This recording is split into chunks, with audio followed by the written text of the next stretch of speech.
अस्सलाम वालेकुम नाजरीन, हाईटेक न्यूज के नेशनल और इंटरनेशनल खबरों में आपका खैर मकदम है। मैं हूं नेहा खान। नजर डालते हैं आज की अहम खबरों पर। अमेरिकी सदर डोनाल्ड ट्रंप ने कहा कि वो पेंटागन और होमलैंड सिक्योरिटी के महकमे को क्यूबा के जुनूब मशरक़ी साहिल पर वाक़ अमेरिकी बहरी अड्डे ग्वांतानामो पे में 30,000 तारकीन वतन को रखने की तैयारी करने की हिदायत देंगे।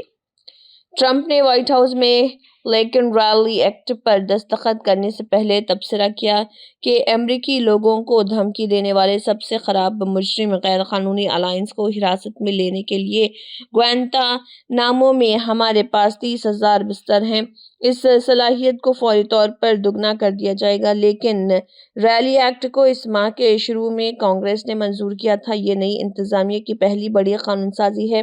होमलैंड सिक्योरिटी की सेक्रेटरी क्रिस्टी नॉम ने बताया कि जिस चीज को उन्होंने सबसे खराब से भी बदतर बताया है, उसे हिरासत में लेने के लिए बेस को रिजर्व किया जा सकता है। अपनी इंतखाबी मुहिम के दौरान ट्रंप ने ओहदा संभालने के बाद गैर कानूनी तारिकने वतन को बड़े पैमाने पर मुल्क बदर करने का वादा किया था। अमेरिकी खलाई एजेंसी नासा ने कहा है कि वो एजेंसी के फंसे हुए खलाबाज सनी विलियम्स और बोच वेलमोर को जितनी जल्दी मुमकिन होगा बहिफाजत घर वापस लाने के लिए स्पेस एक्स के साथ मिलकर काम कर रहा। नासा ने कहा कि नासा और स्पेस एजेंसी के स्पेस एक्स क्रेव 9 खलाबाजों सनी विलियम्स और बोच वेलमोर को जल्द अज जल्द बहिफाजत वापस लाने के लिए काम कर रहे हैं और साथ ही मिशनों के दरमियान हैंडओवर को मुकम्मल करने के लिए क्रेव 10 के लॉन्च की भी तैयारी कर रहे हैं। नासा और स्पेस एक्स मार्च 2025 के आखिर में क्रेव 10 को बैनुल-अक़वामी खलाई स्टेशन के लिए लॉन्च करने का हदफ बना रहे हैं। एजेंसी का space x crew 9 mission NASA के खलाबाज हैग सनी विलियम्स, बोच वेलमोर और रोसकोसमोस के खलाबाज अलेक्जेंडर गोर्बोनोव के साथ क्रेव 10 की मिशन ऑर्बिटल लेबोरेटरी में आमद के बाद जमीन पर वापस आएगा। विलियम्स और विलमोर गुज़िश्ता साल जून से बोइंग के स्टारलाइन्स के साथ तकनीकी मसाइल की वजह से खलल में फंसे हुए, जो उन्हें आईएसएस तक ले गया था। नासा का पिछला मंसूबा उन्हें फरवरी में वापस लाने का था, लेकिन क्रेव 10 के नए लॉन्च शेड्यूल का मतलब है कि दोनों खलाबाज कम से कम 1 माह मजीद खला में रहेंगे। ऑस्ट्रेलिया की विक्टोरिया रियासत की दारुल हुकूमत मेलबर्न के जंगलात में लगी आग मुसलसल फैलती जा रही, जिसकी वजह से जुनूब मशरक़ी ऑस्ट्रेलिया में अफसरान ने आसपास के इलाकों के लोगों को अपने घर खाली करने और महफूज मुकाम पर मुंतकिल होने का हुक्म दिया। विक्टोरिया की हंगामी खिदमात ने सुबह मेलबर्न से तकरीबन 250 किलोमीटर मगरिब में वाक़ ग्रैम्पन्स नेशनल पार्क के जुनूब मगरबी किनारे के करीब 4 छोटे कस्बों के तकरीबन 100 रिहायशियों को फौरी तौर पर घर छोड़ने की ताकीद की, ताकि करीब में लगने वाली आग के खतरे से बचा जा सके। और रोविक इमरजेंसी की तरफ से जारी करदा वार्निंग में कहा गया है कि रात भर आग की सरगर्मियों में नुमाया इजाफा हुआ है। नेशनल पार्क के मगरबी किनारे पर लगी आग कई सिमतों में फैल गई। इमरजेंसी सर्विसेज ने कहा है कि हालात बहुत खतरनाक होने से पहले फौरन वहां से चले जाना सबसे महफूज मुतबादिल है। अगर आप रुकने का फैसला करते हैं तो हंगामी खिदमात आपकी मदद नहीं कर सकेगी। महकमे मौसमियात की पेशगोई के मुताबिक वादी कश्मीर में अगले 24 घंटों के दौरान मतला आबर आलूद रहने के साथ कहीं कहीं हल्की बर्फबारी या बारिशों का इम्कान है। मुतल्लिका महकमे के एक तर्जुमान ने बताया कि वादी में 31 जनवरी को मतला आम तौर पर या जुज़वी तौर पर आबर आलूद रह सकता है और इस दौरान कहीं कहीं हल्की बर्फबारी या बारिशों का इम्कान है। उन्होंने कहा है कि वादी में 1 फरवरी को भी मतला आबर आलूद रहने के साथ वसी इलाकों में हल्की बर्फबारी या बारिशें हो सकती हैं, जबकि बालाई इलाकों में कहीं कहीं दरमियानी दर्जे की बर्फबारी भी मुतवक्के है। उनका कहना है कि वादी में 2 फरवरी को भी मौसम आबर आलूद रह सकता है और इस दौरान कहीं कहीं हल्की बर्फबारी या बारिशें हो सकती हैं। मौसूफ तर्जुमान ने कहा है कि बाद वादी में 3 जनवरी की शाम से 4 जनवरी की सुबह तक वादी में कहीं कहीं हल्की बर्फबारी और बारिशों का देखा गया था। इसके अलावा अब 3 फरवरी और 4 फरवरी की सुबह तक वादी में हल्की बर्फबारी और बारिशों का इम्कान है। दरअसना वादी में शबाना दर्ज हरारत नुक्ता अंजुमात से नीचे दर्ज होने से शबाना सर्दियों का जोर जारी है। गरमाई दारुल हुकूमत श्रीनगर में कम से कम दर्ज हरारत -1.5 डिग्री सेंटीग्रेड रिकॉर्ड किया गया, जहां गुज़िश्ता शब का दर्ज हरारत 1.9 डिग्री सेंटीग्रेड रिकॉर्ड हुआ था। कांग्रेस के साबिक सदर राहुल गांधी ने बाबा-ए-क़ौम महात्मा गांधी को उनकी बरसी पर ख़राज अक़ीदत पेश करते हुए कहा कि वो एक शख्स नहीं बल्कि एक ख़याल और हिंदुस्तान की रूह हैं। राहुल गांधी ने कहा कि गांधी जी सिर्फ एक शख्स नहीं है, वो हिंदुस्तान की रूह हैं और आज भी हर हिंदुस्तानी में जिंदा हैं। सच्चाई, अदम तशद्दुद और बेखौफी की ताकत सबसे बड़ी सल्तनत की जड़ों को भी हिला सकती है। पूरी दुनिया उनके इन नज़रियात से तहरीक लेती है। उन्होंने कहा कि बाबा-ए-क़ौम महात्मा हमारे बापू को उनके यौम शहादत पर लाखों सलाम। इसके साथ उन्होंने गांधी जी के बारे में एक वीडियो भी पोस्ट की और कहा कि वो हिंदुस्तान के सबसे निडर इंसान थे। अंग्रेज़ों ने उन्हें डराने की कोशिश की लेकिन वो नहीं डरे। उनके उसूल आज हर हिंदुस्तानी की ज़िंदगी के लिए एक मिसाल हैं। आम आदमी पार्टी के कौमी कन्वीनर अरविंद केजरीवाल ने कहा है कि भारतीय जनता पार्टी बीजेपी को अपने काम की बुनियाद पर इलेक्शन लड़ना चाहिए, लेकिन वो दिल्ली के लोगों को बीमार करके इलेक्शन लड़ना चाहती है। बादली के उम्मीदवार राजेश और यादव और तिमारपुर के उम्मीदवार सुरेंद्रपाल सिंह बिट्टू की हिमायत में एक जलसे आम से खिताब करते हुए केजरीवाल ने कहा कि दिल्ली के लोगों ने हमें बहुत प्यार और आशीर्वाद दिया है। हम सब मिलकर अपने तन, मन, धन से अवाम की खिदमत में मसरूफ हैं। सऊदी अरब का तरक्याती मंसूबा विजन 2030 बैनुल अक़वामी सतह पर मकबूल और हमाजहत सताइश हासिल कर रहा, जिसकी ताज़ा मिसाल साबिक़ अमेरिकी सदर बिल क्लिंटन ने मुमलिकत के विजन 2030 को असर हाजिर का जुर्रतमंदाना तरक्याती मंसूबा करार देते हुए कहा है कि मुमलिकत की क़ियादत इसके हुसूल में पुरजोश और इंतहाई संजीदा है। रिपोर्ट के मुताबिक साबिक़ अमेरिकी सदर मुमलिकत के दौरे पर हैं, जहां उन्होंने रियाद में रियल एस्टेट फ्यूचर फोरम के एक मुबाहिसे में खिताब करते हुए उन्होंने इंसानी सलाहियतों को निखारने और जामे तरक्की को फ़रोग़ देने के लिए मुमलिकत की कोशिशों की तारीफ़ की। क्लिंटन ने वाज़ेह किया कि सऊदी शहरी अपनी क़ियादत से मुखलिस और वफ़ादार हैं, जो मुल्क की मईशत को तरक्की देने के लिए विजन पर भरपूर एतमाद रखते हैं। साबिक़ अमेरिकी सदर का मज़ीद कहना था, सऊदी अरब को ऐसा मुतासिरकुन रहनुमा मिला है जिसने अपने शहरियों के लिए रोज़गार के हज़ारों नहीं बल्कि लाखों मौक़े पैदा किए हैं, जो ऐसा ही है कि सोने के थाल में रख कर अपनी आवाम के सामने रखे हों। सऊदी मर्द व ख़वातीन शहरियों को इस पेशकश पर शुक्रगुज़ार होना चाहिए जो विजन ने पेश किया है। सऊदी अरब अब जो काम कर रहा वो ज़्यादा से ज़्यादा लोगों को अपनी पूरी सलाहियत के मुताबिक ज़िंदगी गुजारने के मज़ीद मौक़े फ़राहम करेगा और मेरे ख़्याल में ये अहम है। 5 लाख बेघर फ़लस्तीनी शहरियों की गज़ा वापसी। गुज़िश्ता 72 घंटों के दौरान 5 लाख से ज़्यादा बेघर फ़लस्तीनी शहरी गज़ा वापस आए हैं। हमास के मीडिया ऑफिस ने कहा है कि गुज़िश्ता 72 घंटों में 5 लाख से ज़्यादा बेघर फ़लस्तीनी जनूबी और वसती सूबों से अल रशीद और अल सलाउद्दीन सड़कों के ज़रिए गज़ा और शुमाली सूबों में वापस आए हैं। यह फ़ैसला इसराइल की जानिब से हमास के साथ जंगबंदी के मुआहदे के तहत फ़लस्तीनी शहरियों को गज़ा के शुमाली हिस्से में वापस आने की इजाज़त देने के बाद सामने आया।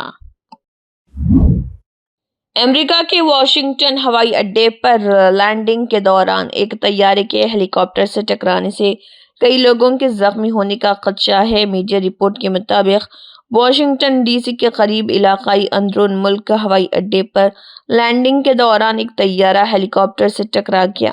रिपोर्ट में कहा गया है कि इस हादसे में कुछ लोगों के हलाक होने की इतला है। रिलीफ और रेस्क्यू एजेंसियां दरियाए पोटोमेक में बड़े पैमाने पर तलाश और बचाव की कार्रवाइयां कर रही। एक रिपोर्ट में अन्य शाहिदीन के हवाले से बताया गया कि उन्होंने एक जबरदस्त हादसा होते हुए देखा और एक जोरदार धमाके की आवाज सुनी। मीडिया रिपोर्ट के मुताबिक अमेरिकन एयरलाइन का तैयारा जिसमें 60 मुसाफिर और अमले के 4 अरकान सवार थे, एयरपोर्ट पर लैंडिंग के दौरान हेलीकॉप्टर से टकरा गया। लोकसभा स्पीकर को पेश करदा वक्फ तरमीमी बिल 2024 पर जेपीसी की रिपोर्ट पर कमेटी के रुकन और बीजेपी के रुकन पार्लियामेंट निशिकांत दुबे ने कहा है कि जेपीसी की तारीख में इस कमेटी ने जितना काम किया है उतना काम किसी और कमेटी ने नहीं किया। उन्होंने कहा कि हमें मुल्क भर से 1.5 करोड़ नुमाइंदगी मौसूल हुई और जेपीसी की 38 मीटिंगें हुई। उन्होंने कहा कि मेरे ख्याल में हिंदुस्तान की आज़ादी के बाद गरीब मुस्लिम खानदानों के हुकूक के लिए ऐसा कोई बिल पेश नहीं किया गया। वोट बैंक की सियासत का खात्मा होगा। देखिए इस दौरान उनका मजीद क्या कहना है। रिपोर्ट सौंप दी है जो वक्फ बोर्ड पर जेपीसी बनी थी, उसकी क्या कहना है सर? इस रिपोर्ट में क्या कुछ है? देखिए, इस कमेटी ने जितना काम किया, मुझे लगता है कि जेपीसी के इतिहास में इतना बड़ा काम शायद किसी कमेटी कोई इतना मौका नहीं मिलेगा। 1.5 करोड़ रिप्रेजेंटेशन आए पूरे देश में और 1.5 करोड़ रिप्रेजेंटेशन के आधार पर और 38 मीटिंग की यहाँ जेपीसी ने, उन सबों को कंपाइल करके एक प्रॉपर रिपोर्ट बनाना, जो संशोधन सरकार ने किए थे उस संशोधन के अलावा सांसदों का अपने तरफ से 6 महीने में संशोधन देना, 14 नए संशोधन, प्रिंसिपल एक्ट में एक और नया संशोधन जेपीसी ने अपनी सीमा से ज्यादा बढ़कर जो है रिकमेंडेशन किया है। मुझे लगता है कि भारत के इतिहास में गरीब मुसलमानों, महिलाओं को, अनाथों को अधिकार दिलाने का इससे बड़ा बिल शायद आजादी के बाद नहीं आया। इस संसद के जो बजट सत्र में इस बिल के पारित होने की उम्मीद है। ये तो आप सरकार और स्पीकर साहब तय करेंगे, ये उनका डोमेन है।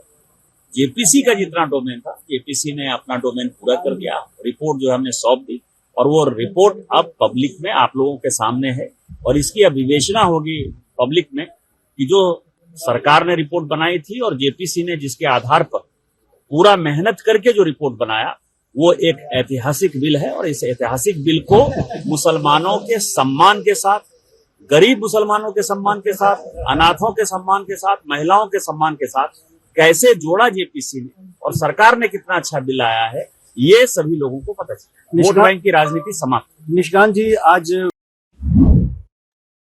रियासत उत्तराखंड के वज़ीर-ए-आला पुष्कर सिंह धामी ने दिल्ली के उत्तराखंड सदन से वीडियो कॉन्फ्रेंसिंग के जरिए एक मीटिंग मुनक़्क़िद की, जिसमें प्लास्टिक से पाक उत्तराखंड, आला सतह की सफाई को बरकरार रखने, स्वच्छ Bharat mission, fit India movement का जायजा लेने और मुस्तक़बिल के एक्शन प्लान पर तबादला ख्याल किया गया। कांग्रेस के सदर मल्लिकार्जुन खड़गे ने कहा है कि उन्होंने मुल्क की आज़ादी के लिए जंग लड़ी और अपनी पूरी जिंदगी मुल्क के लिए वक्फ कर दी। उन्होंने कभी इख्तिदार के लिए जंग नहीं लड़ी और उन्हें इसका कोई लालच नहीं था। ऐसे अजीम इंसान हमारे दरमियान रहे हैं और ये एक बात है, फ़ख्र वाली बात है कि पूरी दुनिया में उनका एहतराम किया जाता है। हमें उनके उसूलों पर रहना चाहिए और हमारे कुछ रहनुमा उनके नज़रियात पर अमल नहीं करते। इस दुनिया में हमें युद्ध की नहीं बल्कि बुद्ध की ज़रूरत है। गांधी जी साल पहले इसकी वकालत की और हमारे मुल्क में कुछ लोग महात्मा गांधी को कत्लेआम करने वाले शख्स को आइडल करते हैं।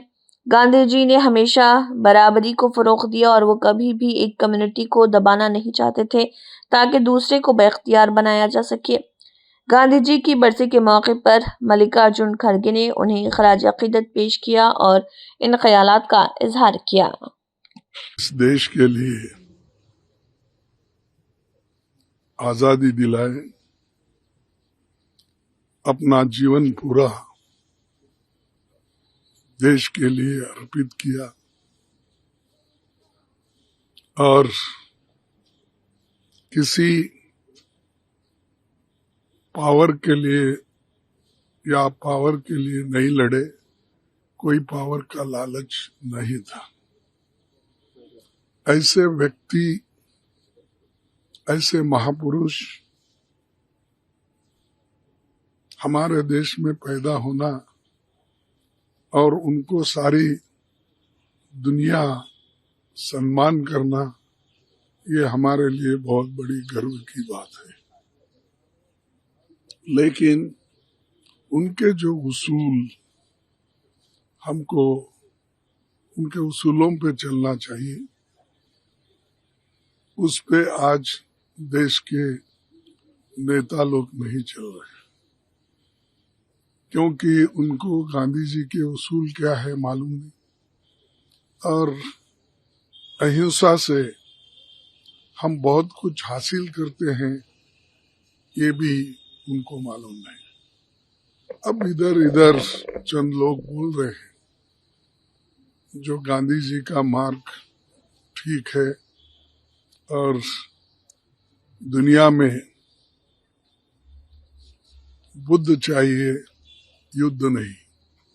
लेकिन एक काम गांधी जी ने 100 साल पहले किया था और उसी के वजह से हम कामयाब होके आए, और दुनिया के बहुत से लीडर जैसा मंडेला जी हैं और दूसरे लूथर है, मार्टिन लूथर, ऐसे सभी लोग उनको गुरु मानते हैं। और ऐसे महापुरुष के बारे में, उनके उसूलों पे चलने के लिए हम सभी तैयार होना।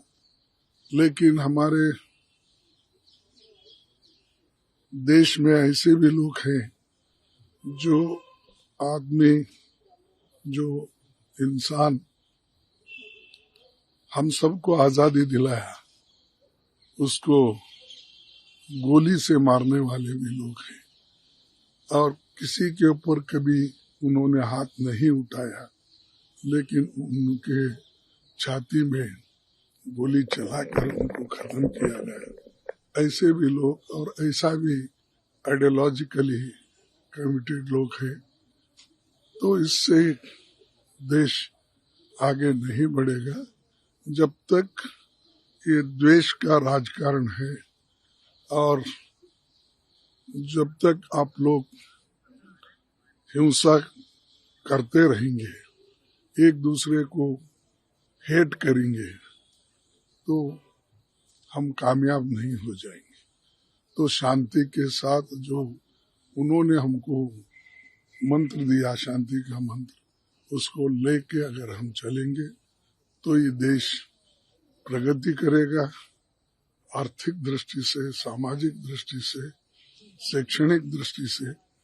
और उन्होंने जो कॉटेज इंडस्ट्रीज के लिए, यानी देहात के आर्थिक परिस्थिति को सुधारने के लिए उन्होंने जो कुछ कहा है, आज भी वो सत्य निकला। इसीलिए तो सब लोग अब स्किल डेवलपमेंट बोल रहे हैं। तो ये उनकी जो उनका सपना था, वो सपने का साकार करने के लिए आज कमिटेड लोगों की जरूरत है, और गरीब, पिछड़े, दलित लोगों को ऊपर उठाना है, और सबको समान अधिकार मिलना ये जरूरी है। किसी को कुचल के दूसरे को ऊपर लाने का नीति उनकी नहीं थी। सबको समान दृष्टि से लेके जाना, और जो बहुत ही पिछड़े हुए हैं, जो छुआछूत है इस देश में, उसको निकालने के लिए उन्होंने पूरी कोशिश की। और वो ऐसा ही समाज चाहते थे जहाँ समानता हो, जहाँ बंधु प्रेम हो, जहाँ खुशियाँ हो, जहाँ स्वतंत्रता हो। ऐसे उनका एक कहना था। तो उसी उसूलों को हम लेके चल रहे हैं, और खासकर हमारे पार्टी के, अगर मैं बोलूं, पार्टी के सभी नेता उसी विचारधारा पे चल रहे हैं। और आज मैं बहुत खुशनसीब हूँ, कांग्रेस प्रेसिडेंट के नाते यहाँ पर आया हूँ श्रद्धांजलि अर्पित करने के लिए। और ऐसे गांधी हमारे देश में बहुत पैदा होना चाहिए, और गरीबों की भलाई के लिए और एक होकर समाज को एक रख के आगे चलना चाहिए। सर, आपको लगता है कि उनके विचारों को आज चुनौती मिल गई, इसलिए आप लोग जय बापू, जय संविधान और जय भीम की जो रैली है निकालते पूरे साल भर का कार्यक्रम आप लोगों ने दिया है। देखो, उनके विचारधारा को तो खत्म करने की कोशिश उसी दिन हुई 30 जनवरी 1948। अगर उन उसूलों को अगर चाहते थे तो गोलियां मार के कोई खत्म नहीं करता था। तो इसीलिए हम ये चाहते हैं कि जिनमें गलतफहमी हो गई है, जिनको अपने विचार से ही देश आगे बढ़ता है, ऐसे जिनके दिमाग में है, या धर्म के नाम पे अगर हम राजनीति करें, वो किसी को अच्छे रास्ते पे नहीं ले जाएगा। क्योंकि धर्म ये धर्म होता है, हर एक का फेथ होता है, लेकिन धर्म के नाम पर राजकारण करना ये अच्छा नहीं है। और राजकारण में धर्म और अपने उसूल अनुष्ठान में लाने की जो कोशिश करते हैं वो गलत है। इसीलिए आप धर्म अलग रखो और पॉलिटिकल विचारधारा अलग रखो, तभी देश ठीक ढंग से चलता है। इसी के साथ हाईटेक न्यूज के नेशनल और इंटरनेशनल खबरें इख्तिताम को पहुंचते हैं। अल्लाह हाफिज।